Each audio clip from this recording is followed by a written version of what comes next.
Welcome back. This is the tail end of the program right now. And we want to turn our focus on the Ethiopia-Somalia dispute, where Egypt's leader has said his country stands shoulder to shoulder with Somalia in its dispute with landlocked Ethiopia, which struck a deal with Somaliland to obtain access to the sea and establish a marine force base. President Abdel Fattah el-Sisi slammed Ethiopia's agreement with the breakaway region. He called on Ethiopia to seek benefits from seaports in Somalia and Djibouti, quote-unquote, through transitional means rather than through attempts to control another country's territory.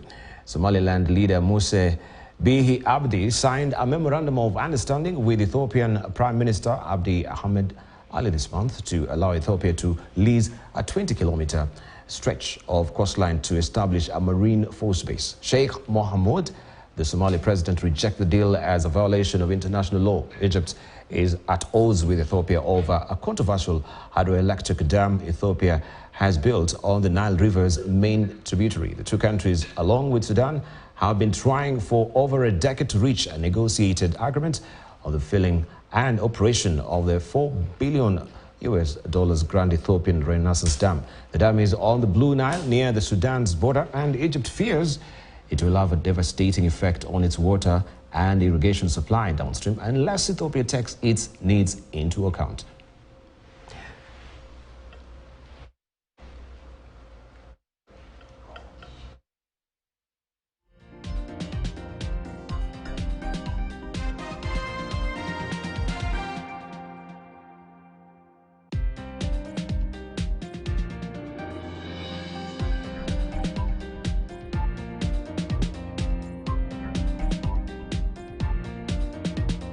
Ethiopia-Somalia dispute briefly before also we go to what the U.S. is talking about with the abortion bill.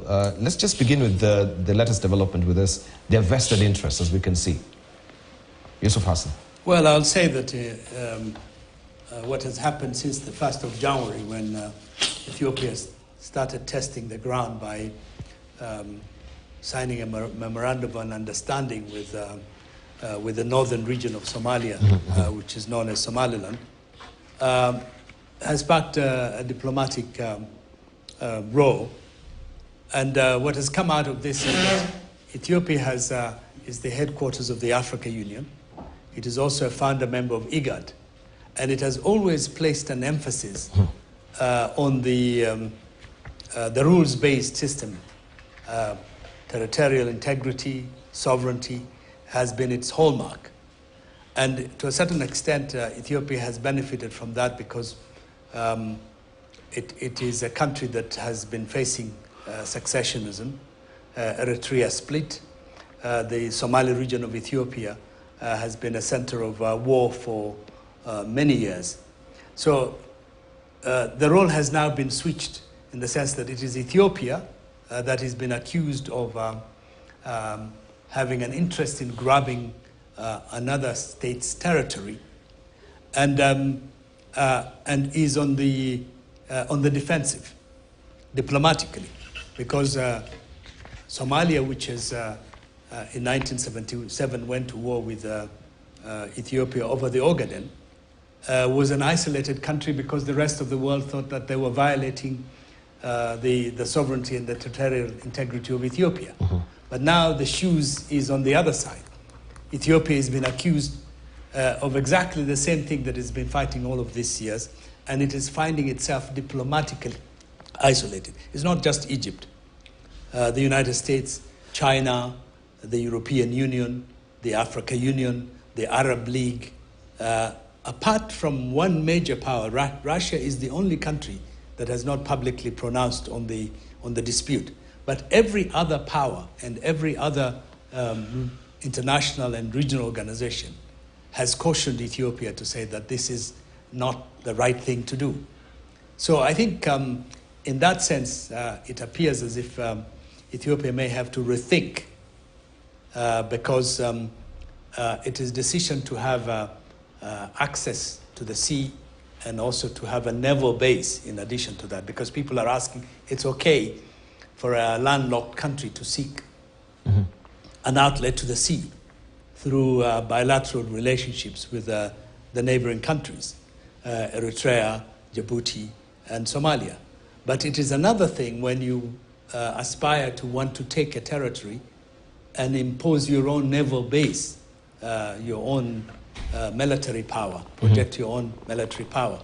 And every country in the world, in the region, that has a special relationship with Ethiopia, including Saudi Arabia, the United Arab Emirates, Turkey, every country has come out against that, including much of the African continent. So, so Somalia is winning the diplomatic war, and Ethiopia is finding itself in isolation, which has not usually been the case. So I think maybe Ethiopia needs to rethink about its decision to want to go that way in developing and getting access to the sea. How will this really scupper the process of Ethiopia also with its endeavor to join the East African community, given that frosty relationship that is happening right now? Do you think this will act as an impediment moving forward, and they will lean more on the BRICS side, as they've right now been enrolled, at least in the BRICS, or are they in the process? The last time I checked, I think they were in the process of joining the BRICS, or they've already been enrolled? Well, Ethiopia has joined the BRICS. It has joined finally, yes. So it's part of the BRICS together with Egypt.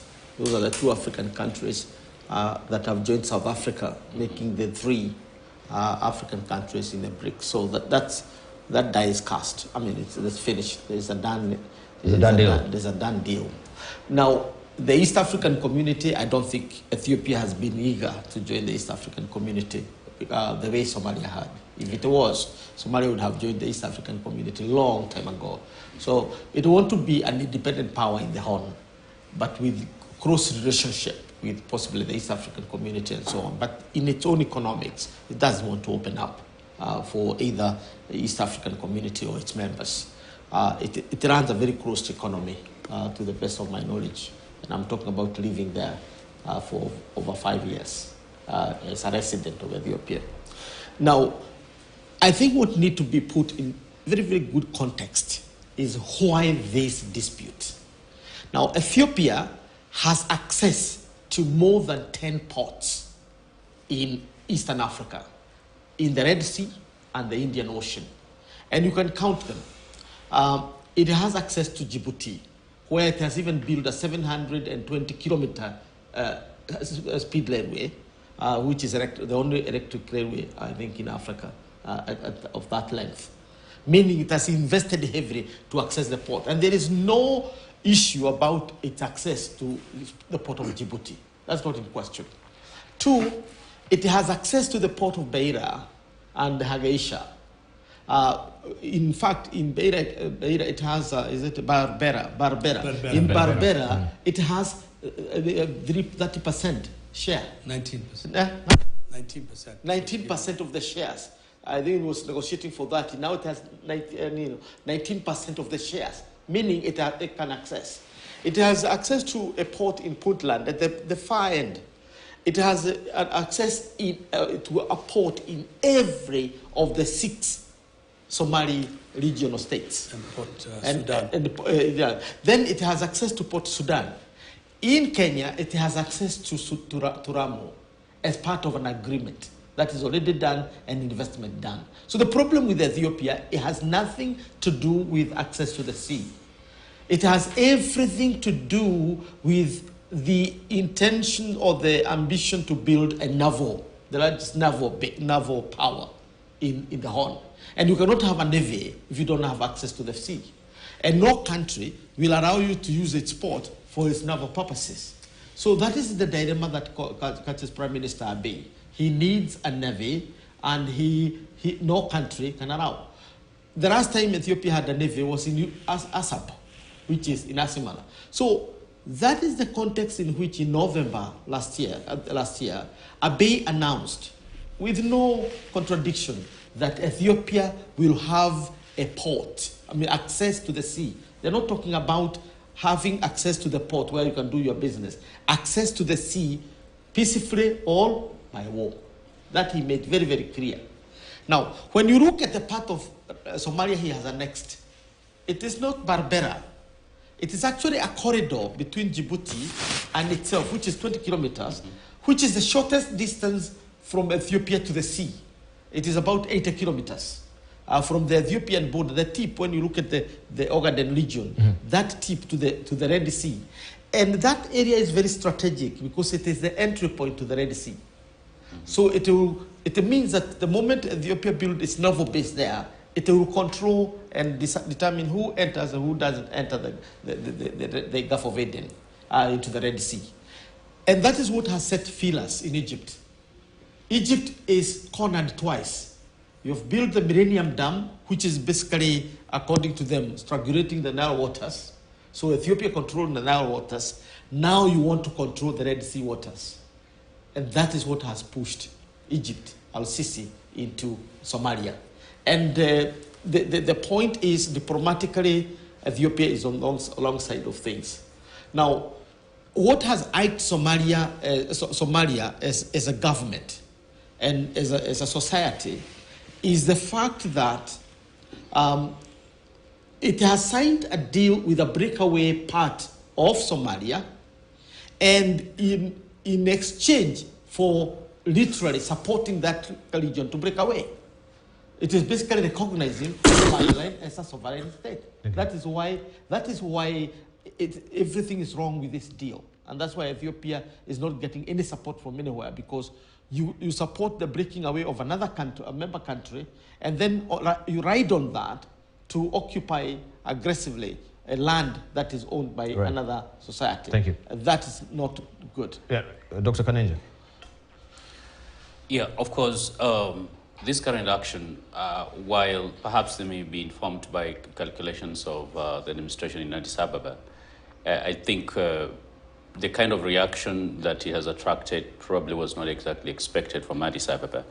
And that is regionally, while the region may not directly or publicly condemn Addis Ababa, the East African community, with the recent admission of Somalia, it finds itself in a place that is very difficult not to be able to side with Somalia, because they didn't enter into an agreement with Somalia that was half. They entered into an agreement with Somalia that was full, and so they're admitting Somalia as a whole. So within East Africa, it's going to be very difficult to find those who are going to support secessionism of Hargeisa, despite the fact that these countries have some kind of engagement with Hargeisa. Kenya has a liaison office in Hargeisa and has had, have a presence for some time. Ethiopia has, as well as a number of countries on the continent. But secondly, it also complicates the situation in terms of security architecture within the region, and especially when discussing the post-ATMI Somalia. We know that Addis Ababa has played a fundamental role, has been part of those countries that have contributed in terms of maintaining security within Ethiopia under the framework, or within Somalia. And so the current tensions, I think, complicates the post-ATMIS in Somalia, but also fuels tensions that are not going to contribute to pacifying the region, considering what is happening in Sudan, considering that South Sudan, despite the relative peace we are seeing, the revitalized agreement has never really been completed in terms of being implemented. And Ethiopia itself is facing some nationalist or subnational resistance, especially from the Amhara region. And so it doesn't exactly bode well for 2024 for the region. But what we hope is there's going to be recognition that perhaps they need to take back. Good thing is the MOU is not exactly legally binding. And so while it suggests that Ethiopia may recognize Somaliland, it did not recognize it outrightly. And so perhaps we can use this kind of ambiguity to go back to the negotiating table and try to pacify the region, because if we don't and start taking this matter seriously, then we may be going down a very dangerous path, considering the geopolitics of the region and how important the Horn of Africa is, not just to the Gulf countries, but also the rest of the world. This region may become very dirty very quickly if we do not move with speed to arrest it. Right. Prof. Munene, so this is not all about economic constraints, with also their dollar really contracting. They don't have, is it the dir? What is the name of the dollar? Dir. Beer. The beer right now. It is about, as you say, the Horn of Africa supremacy that Ethiopia wants to impose. Well, your brief remarks. See, Ethiopia is very unfortunate, and Abiy is wrong in every way. But he's not the first to have this kind of thing.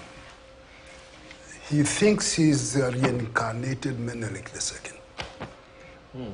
And Menelik had these dreams of going all the way to the sea. Only that he was taught by the British, the Italians, and the French, who created the borders, the Ethiopian borders. So that dream of going to the sea was curtailed by the European colonialism on this area. Even Haile Selassie had the same dream. And what you have, Abiy is now thinking that he can do it. And yes, he's made pronouncement that he's even willing to fight, to go to war, to have that. And the problem for him is that nobody is for him in this. There's also the change of attitude that has occurred in Somalia. Somalia is no longer talking about irredentism. So abandon that. So now we have Ethiopia is the one doing it. Say, now we need this, so you go there. So for Egypt to say we are not with you, of course Egypt has a good reason to like to beat upon Ethiopia because of the dam. And it needs a good excuse. So if this happens, and even the Turks who are operating in Somalia, they have also said, no. And the Americans have said, no. So Ethiopia is isolated because it's going the wrong direction. And it wants to control a particular part of the sea. And in controlling that particular part of the sea, it can have the navy that it wants and build up and maybe flex its muscles. Along the way, it has quarreled with almost everybody. I think a few years ago, they were ganging up. There was a gang up, Ethiopia, Eritrea, and Somalia. They looked like the three musketeers. And who was the target at the time? Kenya. And Kenya was very jittery. What's going on here? When is it Famajo and Afawaki and Abiy. And they looked as if they were ganging up against Kenya. And behind that thing was Ethiopia's desire to control some parts of the sea. So it's made a mistake, total mistake. It is alone. And the Europeans who gave him a Nobel, I think, have been regretting they made a mistake. Because he's used that as if it's a leverage to do whatever he wants. So he's not going anywhere. Ethiopia and Kenya have defense understanding, ranging back into the 60s. That understanding is not a license for Ethiopia to do what it. And I think in this case, Kenya, I think would stand well and say, no, that one, no. We can't agree to that. So it is unfortunate for Abiy. He's discredited himself. He is a problem. And maybe somebody should remind him, be careful. You are alone here. You're overambitious. You're overambitious. Yes. All right. Let's get our closing remarks and talking about that particular defense agreement with Ethiopia that hacks back into the 60s. Do you think, as we're winding up just briefly, maybe you as a departmental committee on foreign relations, security and diplomacy, we need to relook at that? No, I think that agreement was determined by the facts on the ground at that time. You know that Kenya was a newly independent country. It was facing a rebellion in its northern region, supported by Somalia. And Ethiopia was a major regional power. And it was a natural, rational decision for any country to make. But we also may enter an agreement with Somalia on issues of mutual interest. But going through the streams of time, I think it has been overtaken by events. Yes, indeed. Yeah, so now Somalia is now part of the East African community. that's what I'm saying. That we need to look at that particular agreement. Maybe we should consider it. I don't know. But most agreements they have their relevancy at one time, and then eventually they become irrelevant and people move on. So I don't think there's any need to sort of revisit it. It's just would become useful when somebody might whip it as like, hey, do you remember this agreement? So we need maybe to completely obliterate it. But if you look at that agreement was entirely for Kenya to seek support from a more powerful neighbor if it was threatened. Okay. It was never a situation where Kenya would be required to go to the rescue of the other party. Thank you. All right, your closing remarks. I think closing remarks. In view of what is happening, I think Kenya need basically to denounce the pact. To denounce the pact, yes. Yeah, we need to somehow make a statement in one way or another and denounce that pact between us and Ethiopia, because we are actually the next. Remember, the long game of Abiy is to create an Oromia, which stretches from Ethiopia to the Tana River, where the Oromo-speaking people are.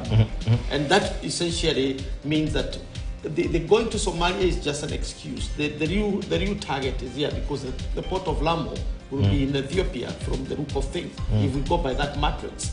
And you cannot underrate Abiy. He's a person who is a long-term thinker.